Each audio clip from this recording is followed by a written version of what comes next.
Halo, jumpa lagi dengan Oma Ning. Seperti biasa, Oma selalu ingin berbagi sehat cara alami untuk Ancik, anak cucu dan kita semua tentunya. Kali ini ada hal yang sangat istimewa. Karena Oma kedatangan tamu, ya. Seseorang yang dikenal di seluruh Indonesia dan juga di berbagai belahan dunia oleh para ilmuwan, ya. Beliau adalah Profesor Dr. Nurul Taufikur Rahman. Nah, tentunya Ancu masih ada yang bingung, ya. Apa sih nanoteknologi? Oke. Nah, kita akan mendengarkan bagaimana bincang-bincang Oma dengan Profesor Nurul, ya.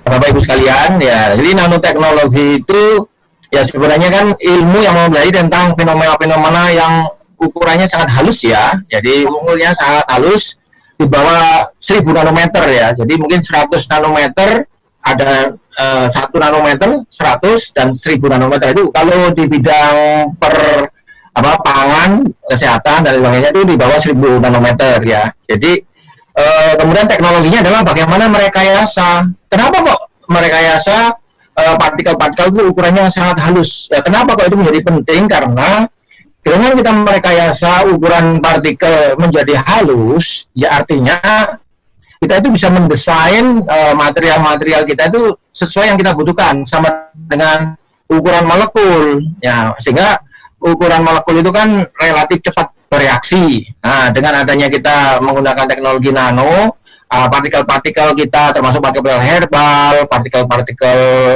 zat aktif yang ada, kalau kita ukurannya nanopartikel, itu kalau kita konsumsi, itu efeknya jadi cepat dan mudah terserap. Nah, kira-kira seperti itu. Nah, karena ukurannya sudah mendekati ukuran molekul atau ukuran ion. Nah, mungkin 100 kalinya atau ya 50 kali dari ukuran-ukuran molekul. Jadi itu kecepatan bereaksinya itu udah hampir sama dengan kecepatan reaksinya molekul. Nah, kalau sel manusia lebih besar lagi. Kalau sel itu lebih cenderung ya memang ada yang besar ada yang kecil, tapi dia masih agak makro ya malah. Tapi kalau nanopartikel itu sudah molekul ya, makro ukuran-ukuran beberapa lebih kecil daripada sel itu sendiri gitu. Bicara tentang masalah reaksi, jadi kalau dalam tubuh kita ini kan ada sel-sel yang menyerap tubuh kita ini kan nanti ya sel-sel itu tadi itu kan. Nah, yang diserap apa ya molekul-molekul itu tadi. Nah, molekul-molekul kalau zatnya ukurannya besar nggak bisa diserap dong sama molekul sama sel-sel tadi. Nah, kalau ukurannya kecil jadi bisa diserap. Nah gitu, sehingga kalau ukuran nano berarti ukurannya udah hampir sama dengan ukuran molekul. Nah, jadi mudah diserap oleh sel-sel tubuh kita. Jadi menyerap adalah sel-sel tubuh kita yang terdiri nanti akan membentuk jaringan kan. Nah, jaringan-jaringan itu terdiri dari sel-sel kemudian membentuk jaringan. Nah, sel-sel itulah yang istilahnya kayak kalau menyerap itu kan dengan sistem kapiler ya, penyerapan tekanan dalam luar ini hanya polaritas dan sebagainya. Dengan teknologi nano itu karena ukurannya semakin kecil, ya, lebih mudah terserap di dalam tubuh kita. Ketika kita mengkonsumsi dalam usus halus itu langsung kalau kita dia langsung bereaksi, tidak harus dihancurkan di dalam lambung. Biasanya kalau kita minum atau zat-zat aktif itu kan di dalam lambung biasanya harus dilarutkan dulu dengan asam lambung. Untuk apa? Untuk membuat jadi ion gitu ya. Nah, itu kan lama itu kalau ukurannya besar bisa-bisa karena di dalam lambung hanya 3 jaman. 3 jam tidak cukup untuk menghancurkan atau menghaluskan, mengubah zat partikel kita yang kita makan itu menjadi ion. Nah, hanya kalau sudah kelewatan ya sudah masuk ke dalam usus halus, udah harus penyerapan kan. Terbuang nanti bisa sia-sia kita makan. Loh, kalau makan kok keluarnya tetap gitu kan, nah, karena ukurannya kebesaran ya kan. Nah, dengan adanya ukuran nano dia lebih mudah terserap, jadi begitu masuk jadi langsung berfungsi ya ini seperti berperilaku seperti ion. Nah, jadi tubuh tidak bekerja keras, langsung masuk seperti air minum itu kan sangat halus ya. Nah, itu masuk ke dalam usus halus langsung bisa diserap sehingga cepat. Biasanya reaksinya cepat sekali sebenarnya, karena kalau di bawah air, apalagi di bawah air kan, nah itu bisa 30 menit, 1 jam. Nah, makanya katanya kan 30-40 menit 1 jam bisa ini kita menurunkan kolesterol lah, bisa jadi. Tapi memang mekanisme mungkin perlu dipelajari lebih dalam lagi, Bu ya. Ya, ya. Ini kalau jalan jadi ibarat jalan tol ya, Prof ya. Nah, betul. Jadi jalan tol, tapi ininya apa namanya sama mobilnya bukan becak gitu kan. Yang melewati itu kalau dibawa dengan air misalkan, dan ini dilahirkan di dalam air ya, di dalam air. Kalau jalan tol tapi bawanya pakai truk ya susah, agak lambat jadinya kan. Nah, jadi kalau misalkan nah kalau pakai air itu namanya pakai Ferrari, itu udah tolnya kosong lurus pakai Ferrari, pakai air. Jadi biasanya dilahirkan di dalam air, misalnya kan, makanya kan kaitannya dengan kelarutan. Jadi kenapa kalau tingkat kelarutannya besar, maksudnya bagus, itu cepat gitu kan. Nah, tapi kelarutannya jelek, obatnya diminum berkali-kali tapi lo kok gak bereaksi gitu kan. Nah, nunggu 3 jam atau berapa jam karena dia baru zat aktifnya itu baru menjadi ion, baru bisa diserap oleh tubuh, keburu melewati sistem yang lain kan gitu. Nah, Bu. Jadi ini kalau dilakukan dengan air, dilarutkan di dalam air, lah ini tol, udah tol pakai Ferrari. Nah, kalau nanoteknologi, ilmuwan nanoteknologi Indonesia itu sudah cukup banyak. Ya, tahun 2000 itu dari luar negeri teman-teman yang belajar nano itu pulang ke Indonesia, khususnya misalkan dari programnya Pak Habibie, beasiswa itu sudah mulai mature ya, dokter-dokter itu sudah mulai pulang ke Indonesia dan mulai membangun jaringan-jaringan nano dan memperkenalkan nano di Indonesia.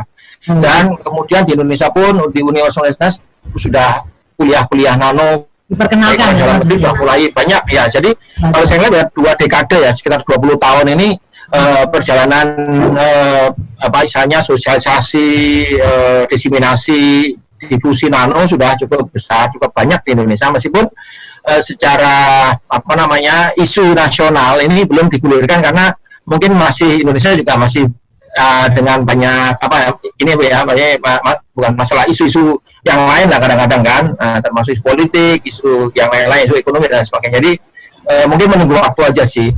Nah, kalau saya bisa sampaikan, tapi secara umum teknologi, produk dan sebagainya sudah kalau saya pernah membuat ini Bu, membuat paradigma shift masuknya nano di Indonesia.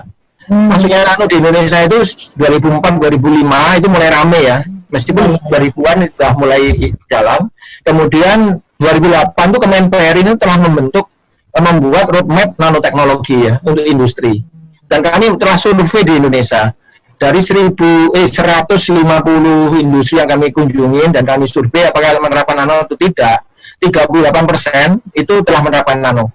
Jadi sebenarnya penerapan nano di industri nasional itu cukup besar, cukup banyak. Besar ya. 30%. Nah, bahkan kami mendirikan masyarakat nano, 30% dari anggotanya itu adalah anggota masyarakat orang dari pegiat dari industri, bukan tidak hanya dari pelajar atau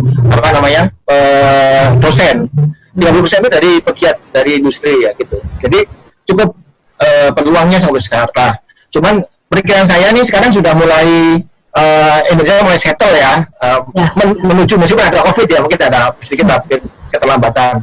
Tapi ke depan ini justru dengan adanya COVID dan macam-macam itu justru malah membuktikan bahwa solusi yang benar-benar harus dipersiapkan Indonesia ini ya memang nanoteknologi gitu Bu. Jadi memang benar nanoteknologi akan menjadi solusi ya, kalau berkata utama ya, solusi utama, maksudnya bukan satu-satunya. Solusi utama ya industri atau di Indonesia gitu ya. Kira-kira kalau saya sih masih optimis sekali Indonesia akan apalagi khusus untuk herbal ya, yang kita Indonesia punya kekayaan alam, sumber daya alam herbal yang cukup besar. Jadi sentuhan nano udah tidak bisa dielakkan lah bahasanya, itu diwajibkan waktu ain itu kuning dan bapak-ibu sekalian. Jadi udah mungkin ini semua informasi tahu bahwa awal-awal herbal ini ada. Mohon maaf, meskipun saya bukan orang dari farmasi dan medika ya, tapi saya orang material yang mungkin bahasanya memahami tentang mekanisme interaksi di dalam tubuh gitu ya. Kalau saya melihat bahwa zaman dahulu orang itu suka seduh ya. Dengan seduh itu sebenarnya secara umum, tapi kan jumlahnya banyak. Tapi males orang udah zaman sekarang orang-orang milenial udah itu juga relatif mujarab ya zaman dahulu. Obat-obatnya kan dulu dilakukan dengan seduh dan sebagainya. Namun demikian karena ya mungkin terjadi pergeseran sehingga sulit kalau saya harus menyeduh, menumbuk dan lain sebagainya itu kan tidak suka. Akhirnya muncullah peradaban modern dengan kemudian menemukan zat-zat aktif yang harus dipisahkan dengan teknologi yang relatif rumit ya. Karena zat aktif itu hanya dipisahkan hanya beberapa ini aja ya. Kalau zat aktif kan dipisahkan dengan salah satu zatnya saja yang dipisahkan gitu kan. Yang lain kadang-kadang tidak bisa dipisahkan. Nah ini membuat kadang-kadang menjadi meskipun itunya bagus, ada beberapa yang bagus, ada juga yang tidak komprehensif gitu ya. Dengan teknologi nano sebenarnya yang seharusnya itu konsumsinya banyak dalam herbal yang umumnya itu bisa dengan teknologi Simpelkan ya.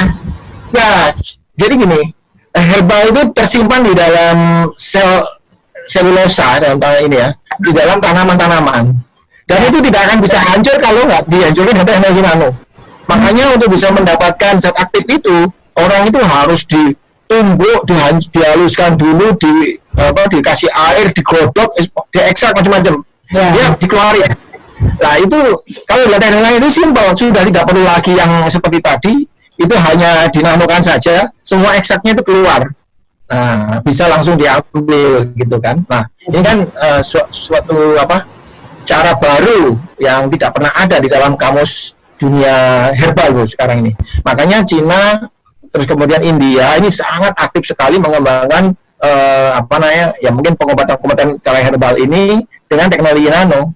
Jadi untuk mengejar ketertinggalan efektivitas dan efikasinya herbal terhadap obat-obatan yang kimia dan yang lainnya, ya jalan satu-satunya adalah dengan teknologi nano. Jadi ke depan maksud saya dengan teknologi nano, herbal-herbal yang selama ini mungkin harus mengkonsumsi dengan jumlah banyak dan harus diekstrak dulu dengan ini yang jelimet yang banyak, itu bisa diringkas ya. Ringkas gitu. Dan, bisa lebih memberikan harapan sehingga menyaingi atau menuju ke pengobatan dengan cara yang mungkin kimia gitu ya. Jadi meskipun belum bisa menyamai tapi relatif menuju ke sana gitu. Ya.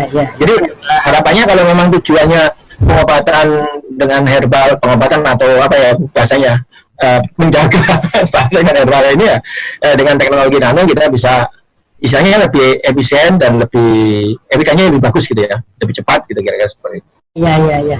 Jadi kalau menurut Prof. Nurul ini masa depan nanoteknologi ini bagus sekali ya. Apalagi kalau menghadapi virus-virus itu juga herbal yang sudah dinanoin akan bisa lebih cepat untuk reaksi gitu ya Prof. Ya seperti itu.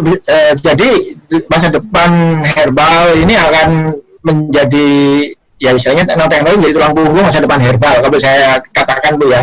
Karena dengan nanoteknologi herbal kita ini bisa mendapatkan jalan tolnya lah, kalau bahasa tadi jalan tol dan Ferrari-nya lah gitu bahasanya gitu. Kalau membuat Ferrari kan mungkin tidak terlalu sulit dengan mekanisme membuat saset dan lain sebagainya ya yang bisa itu satu-satunya yang bisa dilakukan dengan teknologi nano. Ya mungkin tadi ini ya ilustrasinya adalah bisa menggunakan Ferrari kalau dengan teknologi nano kira-kira gitu. Ya kita jalannya sudah tol, tapi kalau masih kendaraannya itu ya kendaraannya nggak bisa dipakai karena obat-obat herbal itu nggak akan bisa naik Ferrari kalau tidak dinanokan. Intinya sih begitu. Kalau nggak dinanokan, akhirnya dia bisa dilarutkan di dalam air. Ya setidaknya meningkatkan kelarutannya sehingga ya bisa bahasanya bisa naik Ferrari lah gitu dengan teknologi nano. Jadi ini masa depan, Bu. Jadi masa depannya depan. ini. Saya kebetulan dokter manajemen bisnis saya itu tentang nanoteknologi penerapan di dunia pertanian. Tapi saya dokternya 2.